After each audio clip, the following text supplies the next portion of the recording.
रूस का इतिहास समझना हो तो रेड स्क्वायर और क्रेमलिन से बेहतर जगह कम ही है। ये शायद देश के सबसे पहचाने जाने वाले निशान हैं। सिर्फ रेड स्क्वायर ही करीब 23,000 स्क्वायर मीटर में फैला है और क्रेमलिन सदियों में कई रोल निभा चुका है। किला, शाही महल और आज सरकार की सीट।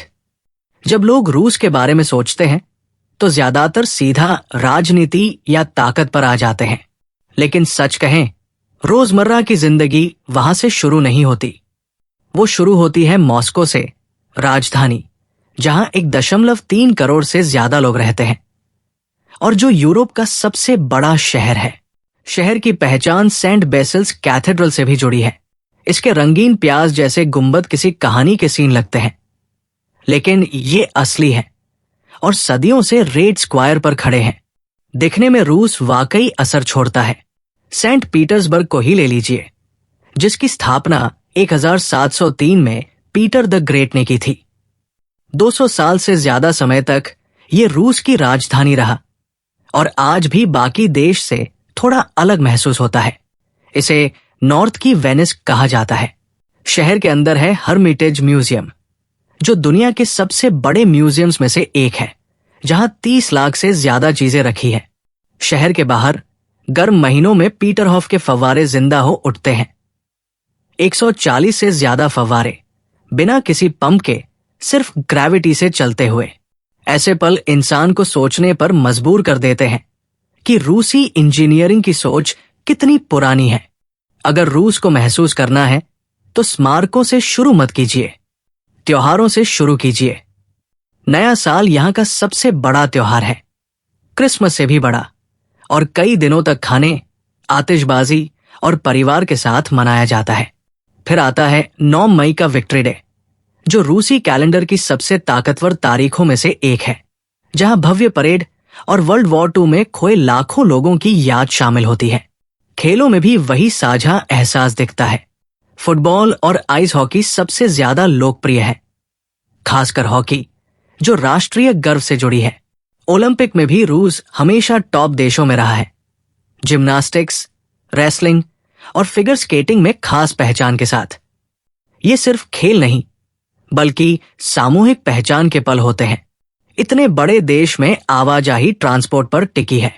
ट्रांस-साइबेरियन रेलवे करीब 9,289 किलोमीटर लंबी है और दुनिया की सबसे लंबी रेल लाइन मानी जाती है। शहरों के अंदर पब्लिक ट्रांसपोर्ट जरूरी है। अकेला मॉस्को मेट्रो ही रोज करीब 70 लाख यात्रियों को ढोता है और इसकी कई स्टेशन सबवे से ज्यादा अंडरग्राउंड म्यूजियम लगते हैं। शहरों से बाहर निकलते ही कुदरत हावी हो जाती है। लेक बैकाल दुनिया के बिना जमे मीठे पानी का करीब 20% अपने पास रखती है और इसकी उम्र लगभग 2.5 करोड़ साल मानी जाती है। खाना भी अपनी कहानी कहता है। पारंपरिक रूसी खाना भारी और भरपूर होता है, लंबी सर्दियों और मेहनत वाली जिंदगी के लिए बना हुआ। और हाँ, वोडका, आमतौर पर करीब 40% अल्कोहल संस्कृति का हिस्सा है। ज्यादती के लिए नहीं, बल्कि मेलजोल और जश्नों में एक जाना पहचाना साथी। कला यहां बहुत गहराई से जुड़ी है। रूसी बैले ने दुनिया भर में मानक तय किए हैं और बोल्शोई बैले जैसे संस्थान अंतर्राष्ट्रीय सम्मान रखते हैं। क्लासिकल म्यूजिक आज भी अहम है, जबकि आधुनिक परफॉर्मेंस कभी कभी विदेशी डांस शैलियों को मिलाकर दिखाती है कि परंपरा बदलती है, मिटती नहीं। धर्म भी साफ दिखता है। रूसी ऑर्थोडॉक्स चर्च अपने प्याज जैसी गुंबदों और आइकॉन्स के साथ हर जगह नजर आते हैं। करीब 70% रूसी खुद को ऑर्थोडॉक्स ईसाई मानते हैं। और फिर आता है देश का आकार। रूस 1.7 करोड़ स्क्वायर किलोमीटर से ज्यादा में फैला है, 11 टाइम जोन में बंटा है और ये आज भी टॉप तेल निर्यातकों में शामिल है। यही वजह है कि एनर्जी इसकी वैश्विक भूमिका का केंद्र बनी हुई है। रोजमर्रा की जिंदगी शिक्षा और स्वास्थ्य जैसे सिस्टम से चलती है। रूस की साक्षरता दर 99% से ऊपर है और इसका पब्लिक हेल्थ केयर सिस्टम दूर दराज इलाकों तक बुनियादी सुविधाएं पहुंचाने की कोशिश करता है। आखिर में राष्ट्रीय निशान सब कुछ जोड़ देते हैं। तिरंगा झंडा 17वीं सदी से चला आ रहा है और रूबल दुनिया की सबसे पुरानी चलन में रहने वाली मुद्राओं में से एक है।